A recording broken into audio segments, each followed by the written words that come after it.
Hello everyone, JammyJet here. Today I've got a special Pokemon X and Y top 5 video for you to celebrate YouTube Geek Week, if you will. So, I just want to talk about my top 5 hopes and expectations for Pokemon X and Y, and what I think will happen, and why I think this is going to be a good idea. These are just things that I'd like to be implemented into the game. Some of them are almost 100% not going to be in the game, but it's just things that I'd like to see, even not in the next Pokemon game, perhaps in a future generation that they might actually add to the game to make it more enjoyable for me personally. It's just going to be top 5 things. They're not going to be in any particular order. There's going to be 5 things that I'd like to be in the game. Number 5 won't be any less interesting than number 1. It's not going to be like that. It's just going to be 5 things that I want to see in the next Pokemon game. And without further ado, let's get this top 5 started. Number 5.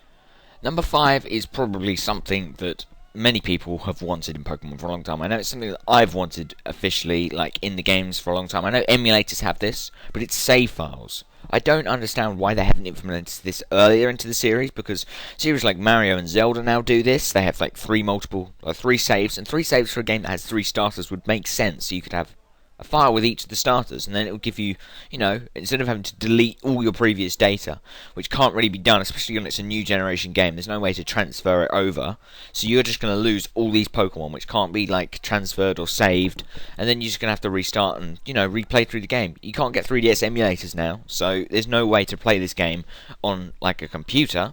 So having a save file would be really good. It means you don't have to go out and buy the other version of the game just to have a separate save file, which is a really bad money-making scheme. I don't think even that many people go out and buy both of them, because, I mean, paying £40, $50 or whatever each, you know, it's just so unaffordable just for an extra save file in a slightly different game.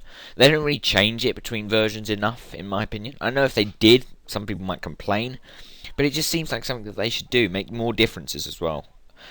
Anyway, that's number 5. Number 4. This is something that I've wanted to see in a Pokemon game for quite some time now. It's actually not quite what they already do already. I know they do mini-games, but let's be honest, who actually plays the mini-games that they have in Pokemon games? They are really not fun. It's just like, oh, dress your Pokemon up, oh, enter a musical. I never even did those most of the time.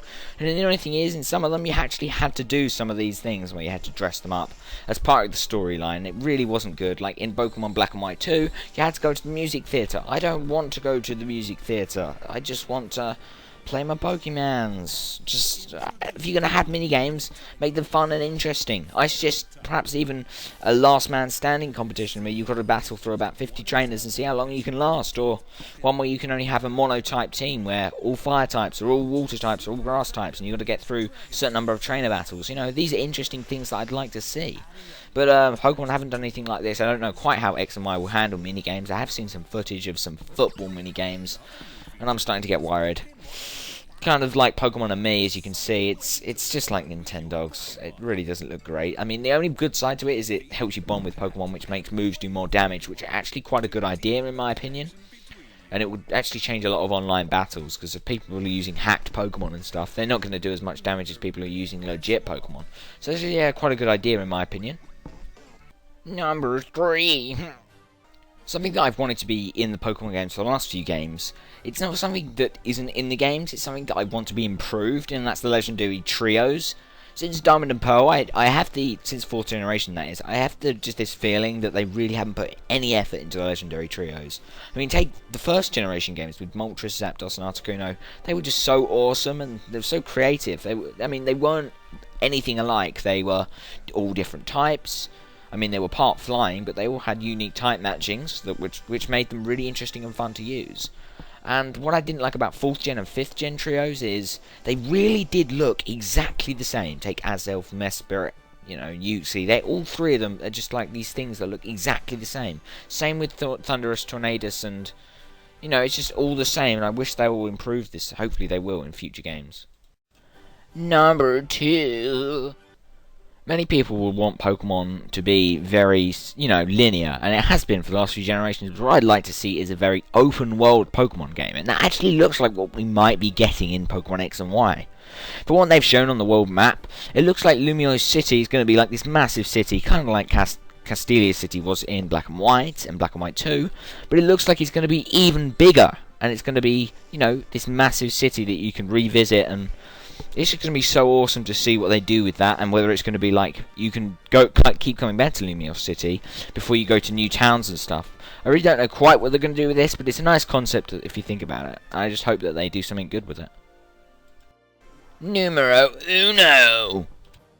One of the things I really want to see the most in Pokemon X and Y is giving new forms, or not new forms, new evolutions or pre-evolutions to old Pokemon.